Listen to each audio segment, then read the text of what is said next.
This looks like it's going to be another one of those days where the frame rates are poor and inconsistent, and if what that description is saying, looks like it's one of those days where things aren't going too well on the railway. But other than that, yeah, hello everyone and welcome back to TSW2, where today we're back on the Schnellfahrstrecke Köln. And of course this is a scenario from that New Journeys Expansion pack featuring the DB BR423. And we're here at Köln Hauptbahnhof, where we simply have instructions says we simply have to get the passengers on board. Oh, also need to get the interior lights on. That's better. Let's have a quick look outside. There's an ICE 3M and a Talent 2, which doesn't really surprise me, since they are the trains that come with this route.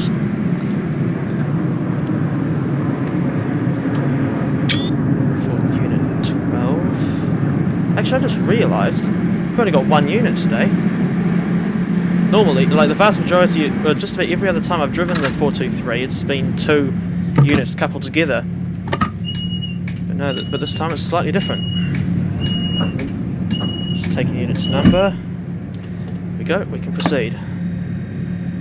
So this is just going to be a very short round trip to was it Köln Müngersdorf's Technologiepark, due to the snowy conditions and presumably line closure past Müngersdorf, although I probably said that incredibly badly. First stop is Köln Hauptbahnhof, which, as you can see, is not even a kilometre from the Hauptbahnhof, so I'm a bit puzzled as to why the station's there in the first place. Yeah, in all honesty, this does look strange, just seeing one 423 running on its own. Just not used to that sort of thing. It's a Talent 2. Yes, I always try to make sure that I'm going no faster than 60 kilometers an hour when I'm approaching the platform on a German route, especially when the platform appears to be as short as this one.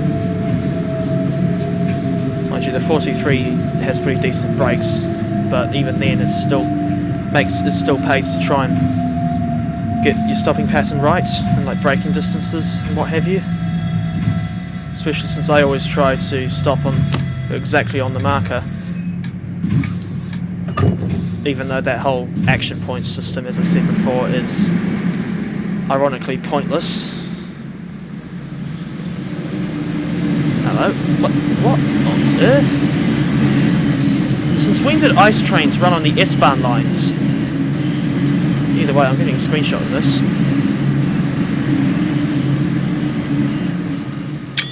Yeah, I don't know too much about German railways, but I'm pretty sure that ICE trains generally do not run on the same track as the S-Bahn. Not sure what Dovetail were thinking when they were setting up this scenario. I mean, they could have just used another 423, would have made more sense.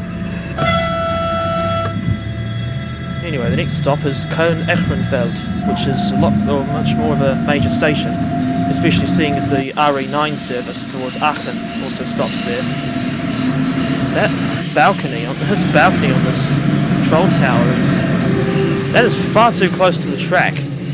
Or certainly too close for comfort, anyway. But just about need to have the window or these windscreen wipers on for the whole trip. I do like the weather effects for the most part, like when you get a little bit of mist blowing across in front of you. And to me that just, I wouldn't say sells it, but definitely adds a lot to the immersion. Yes, with any luck this scenario shouldn't take too long to complete. It's only a relatively short distance from Köln Hauptbahnhof to Müngersdorf Technologiepark. Of course the S19 service is meant to continue all the way to Düren. That's another thing. I just remembered that there's that one S19 service that Dovetail included in this timetable that goes from Aachen all the way to Köln. And I think I might actually give that a try before too long. Although that will, of course, essentially require me having to drive another train from Köln to Aachen to then pick up the BR423, which I probably won't record that Köln to Aachen trip because I've already done so quite a few times with both the Ice 3 M and Talent 2. So if anything, it'd probably just be looking a bit dull and repetitive. And I try to avoid that sort of thing, as you might have noticed from some of my train simulator videos, especially there where I do try to cover a different engine or route or theme each time.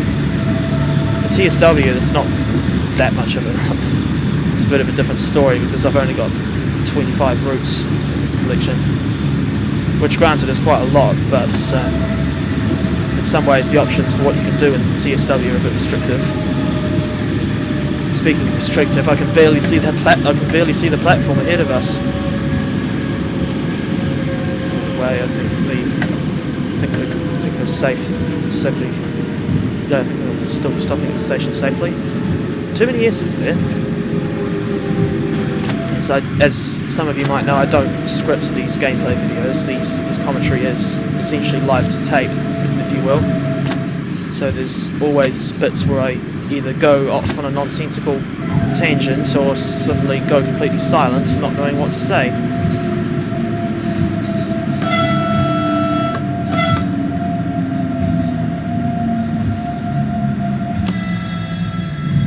think that's another successful stop. A little bit late, but I suppose it's inevitable, especially with me driving. Although I think in some cases it is to do with Dovetail games and their poor scripting of the timetable. Christ, the visibility is terrible for this run. Usually when I drive in TSW I just have the weather set to clear or foggy, and even then with the foggy weather you can still get some decent visibility.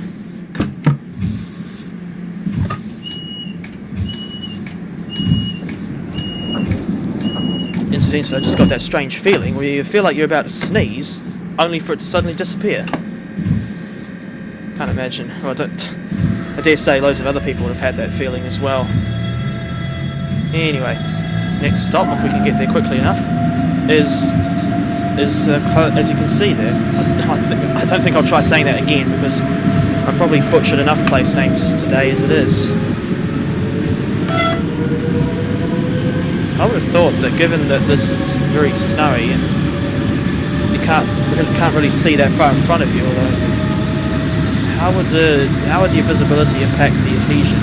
Anyway, I would have thought that this train would have a lot more problems with wheel slip than what we're currently having. I know that generally you're not supposed to, like even in clear weather with dry rails, you're not supposed to put the throttle straight to full power from to get the train moving from a station or a siding. Certainly not in a siding where the speed limit would be quite low. So I think the reason why it's not a good idea to go straight to full power is because you could potentially get wheel slip, and it would make for a somewhat uncomfortable experience for the passengers.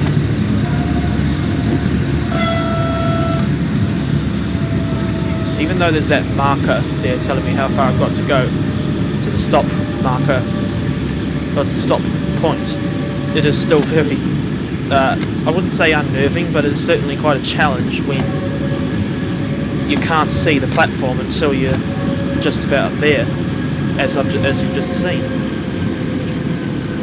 Curious how there hasn't been any AI traffic on the fast lines today. I think in the timetable mode you do get some AI traffic, and I've realised I've completely screwed up that stopping point. But at the very least we won't overshoot the signal. Actually, I think unfortunately the route further along has become blocked. Drive on to beyond a junction so we can bring this train back to Köln. Now, well, no, because you're telling me to unload passengers first. So we'll actually reverse, I think. Trouble is that sometimes I actually forget to put the reverser back into forwards. I wouldn't say this mistake is embarrassing, especially since I've made it before. I think the first time I tried driving the BR423 on this route, I kept getting the stopping points wrong. That was another scenario that came with this New Journeys pack.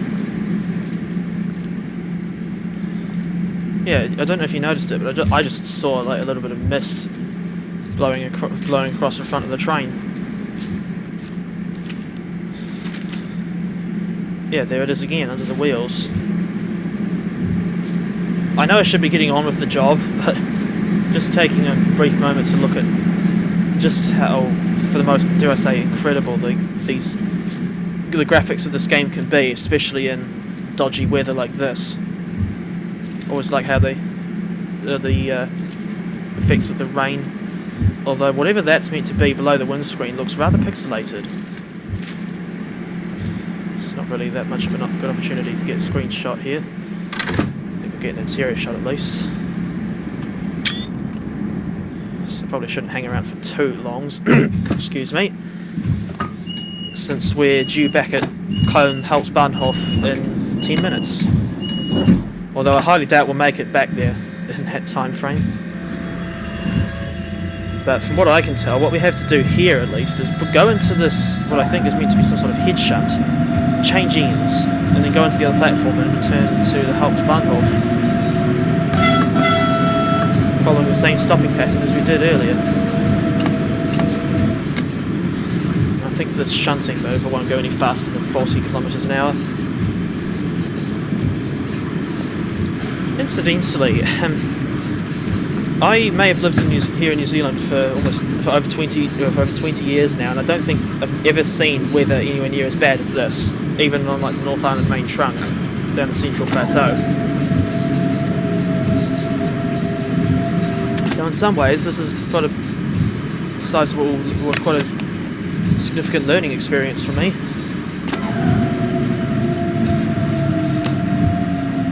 Come to think of it, any time I really drive a German train in this game is sort of a learning experience. Right. I always like how in these scenarios they pretty much give you exact instructions for what to do in terms of controls and like setting up and shutting down and what have you. Don't need the wipers on anymore, I guess. Remove the master key. It's hardly a key. Move to the other end of the train. That's exactly what we'll do. Of course, the good thing about this particular unit, and it's like the AM Electrics here in Auckland, and I guess the Matangi units in Wellington, is that these gangways in the coaches are open so that you can walk from one end of the unit to the other without having to wait until you get to the next station to nip out onto the platform and then into the other coach. Hold on, I'm just going to get another screenshot of the train looking down the line. Looks rather desolate, that scene. I suppose it's how I see my own life sometimes. Of course, in the case of units like the BR423 and the aforementioned AMs, whilst obviously it's good to be able to walk between the coaches, you can't walk between the units when they're coupled together, for the simple reason that you can clearly tell, in this case especially, that they don't have gangways on the cab ends. Actually, come to think of it, I don't recall ever seeing any German EMUs that actually have gangways on the cab ends. Like, you know, like the Talent 2, obviously the BR423 here, and I guess the, what else? The BR425, BR422, what else? Perhaps I don't know, I guess the BR474 on the Hamburg S-Bahn. Yeah, as far as I've never seen any German EMUs that have got, or that don't have, or that actually do have a gangway connection. Yeah, well, mind you, I suppose they would look a little strange if they did.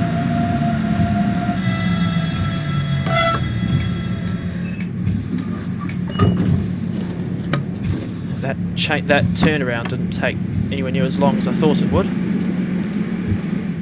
Wonder what it would be like to do the sort of run with an much older EMU like the BR420, which, as far as I know, is still coming to TSW, but is taking a much longer time to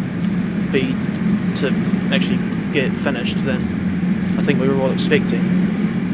Although I do hope that when the 420 is released, that it'll be worth the wait. But last I thought I heard somewhere that the 420 will come with extra scenarios and services for Hauptstrecke München to Augsburg, which I can certainly get behind, since as far as I know the BR420s did run on the München S-Bahn in real life. Someone correct me if I'm wrong, but I'm pretty sure they also ran in the Köln area on it's either called S-Bahn Rhein-Ruhr or, as this train says, S-Bahn Köln. Just about to see it there. I just learned something. Didn't realise you could use the left click to move the external camera around. Although it's obviously a lot more restrictive than using the right click.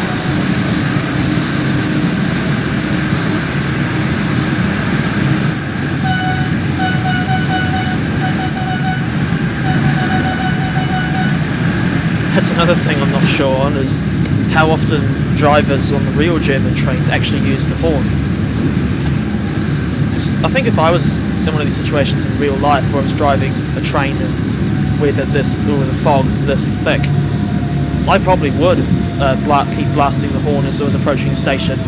Kind of like that sound you get, that beeping you get from trucks when they're reversing. So like this.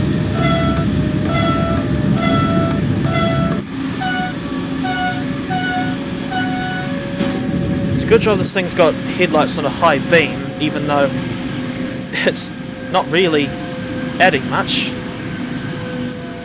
in terms of being able to see the train from a distance.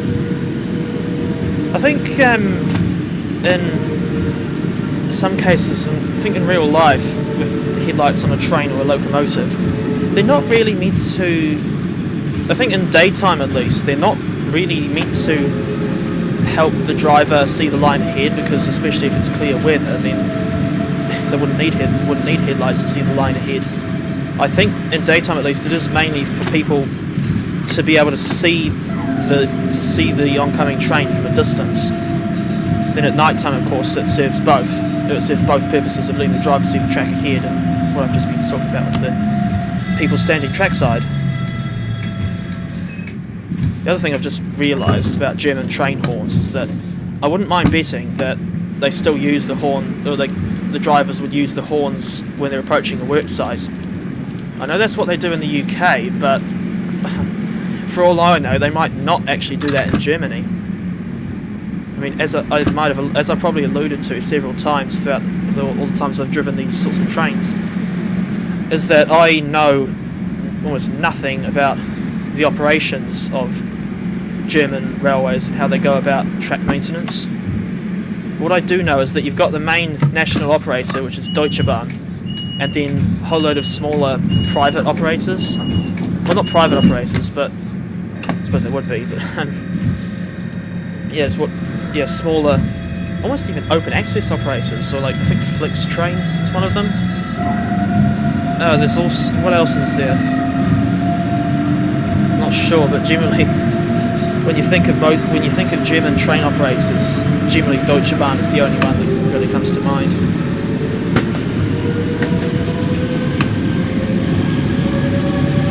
Right, it's running about a minute late, or a minute and a half, which by New Zealand standards wouldn't be too bad, but I'm not sure. Of course, I don't know how the Germans think about with punctuality of their trains. Although saying that, I can't imagine they'd be as precise about it as the trains are in Japan, where in that country they generally have trains arriving on time and scheduled to arrive at certain stations like to the second, not necessarily to the minute. It's that precise, and in many ways it is quite remarkable that they can pull that sort of thing off. Although I think it seems too daunting for someone like me. I think round my way the train services A are freight only, and B certainly not particularly frequent, although by New Zealand standards they are frequent. I mean, I think its averages is like a train every 2 hours, or like 1 to 2 hours on the East Coast main trunk. think even back when there was still a passenger service, it wouldn't have been like a regular hourly trip. I think even in Germany, you'd probably have most regional centres connected by at least an hourly train service, or perhaps 2 hourly. For instance, the RE50, and I think RE is short for Regional Express, that's a service that runs between Dresden Hauptbahnhof and Leipzig Hauptbahnhof. And whilst Dresden and Leipzig are fairly important cities, as far as I know, that RE50 service only runs once an hour, or at least that's how it's depicted on the Nachfolger Dresden route here at TSW.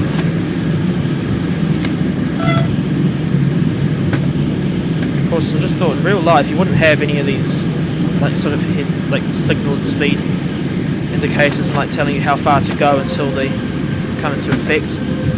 So I can't imagine how challenging it would be to drive this sort of thing in real life, especially when you've got weather this bad. Although I dare say, of course in real life I know that to be one of the things you need to be a train driver is good knowledge of the route. In other words, you have to know the route off by heart. And I don't think they don't just assign any old person to be a driver. I think if I ever do become a driver in real life, I'd want to be driving the Martangi, or the Martangi electric units in Wellington, because I certainly do prefer commuter trains over like, I guess even long distance ones, and certainly freight. And I've found from past experience that the commuter rail network in Wellington is much nicer than Auckland. Although that's not saying the Auckland network is bad. If anything, I sort of think the AEM units look a little better, but that's somewhat irrelevant to this BR423.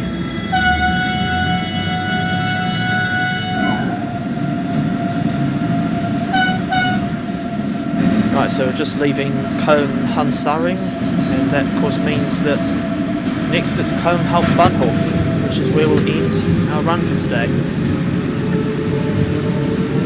Just thinking, like, considering that we've had this really thick fog and snow for this scenario, I would have thought that Dovetail would have scripted it to be an awful lot more difficult, because, or just for that extra challenge, because you would think that in weather like this it wouldn't just be a simple round trip where you just have to start from a certain station, stop at a couple stations, then go to the head shunt, turn around and go back. But in terms of what you actually do in this scenario, it is a bit too basic for my liking. Although, as I said, I do like the weather effects that Dovetail laid on for this scenario. And yeah, if you do want my initial thoughts on this whole New Journeys expansion, I'm pretty sure I was talking about them when I first looked at the Köln version of the BR423. It's okay, but I would say it's not absolutely essential to your enjoyment of the game. But yeah, especially since if you've got Rhein-Ruhr-Osten as well, you can still do S-Bahn services on Schnellfahrstrecke Köln with the BR422.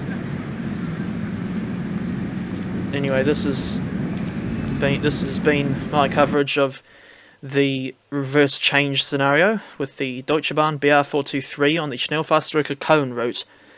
Until my next video, I'd like to say a massive thank you to those who have watched it, and especially if you stuck around right to the end. And I hope that you'll join me again in the future for loads more TSW videos. Alright, take care everyone, and I'll see you next time.